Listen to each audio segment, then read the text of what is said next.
আরে প্রথমে বিসমিল্লাহ বলি, আল্লাহর নামে দয়া করে লেখা করি শুরু। নিদানেরই বর্ষায় আল্লাহ দয়া করো শুরু। এলো দারুন হলি খুলে বলি ইমান রাখা দায়। উপতে চলিছে মানুষ শয়তানের দুকায়।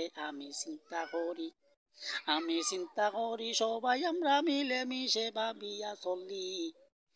নিত্য নতুন এই দেশে আর কোথায় পাইব বলি, নিত্য নতুন কোন দেশে আর পাওয়া যায়। সিলেটেরই মুখী ভালো, শেখরগঞ্জি আলু ভালো, সবার কাছে ভালো ভালো, নিত্য নতুন কোন দেশে আর পাওয়া যায়। আরে বাদেশ্বরী হইনা ভালো, নাগেশ্বরী সিয়া ভালো, সবার কাছে ভালো ভালো, নিত্য নতুন কোন দেশে আর পাওয়া যায়। ও ভাই নিত্য নতুন কোন দেশে আর পাওয়া যায়, ও ভাই নিত্য নতুন কোন দেশে আর পাওয়া যায়।